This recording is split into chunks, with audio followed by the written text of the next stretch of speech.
Sosialin'ny mponina na tsy ary ireo ankizy mpianatra teo anivon'ny sekoly fanabeazana fototra tetsy Ampefilo, ireo mpianatra avy eo anivon'ny sekoly ambony ISM Adventia nizara fanomezana sy kilalao ho azy ireo araka izany ireo mpianatra ireo rotsy rakotondray ny tsara mamra soanay. Fitaovam-pianarana ahitana kahie sy penina no natolotry ny fikambanan'ny mpianatra ao amin'ny sekoly ambony avy ao amin'ny ISM Adventia ao an'ireo ankizy beazina ao amin'ny sekoly Mpanjakana ao Ampefilo. Efa mitety sekoly maromaro ireo mpianatra avy ao amin'ny ISM Adventia ireo nanomboka ny alakamisy lasa teo ary nizara fanomezana ho an'ireo mpianatra ao amin'ny EPP Analakely sy andrefana Ambojanahary ary koa nitsidika ny hopitalin'ny Reny sy ny zaza teny Tsaralalàna. Izy moa zany marina fa le famaranana fankalazana ny fahadimapolo taonan'ny orenan'ny fianarana. Dia manarak'izay ihany koa hoe tsara zany hoe belehibe amin'izao be izao belehibe le ray aman-dreny tsy mahavita mifidy fitaovam-pianarana ho an'ny ankizy. Dia izay ny antony hoe le fanomezan-tanana zany ary tarihanay. Nanomboka omaly moa zany izy dia tary amin'ny EPP Analakely nentim-bola izy.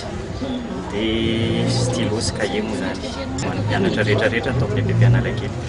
Fa taty andrefana Ambojanahary sy taty Ampefilo classe de 7e.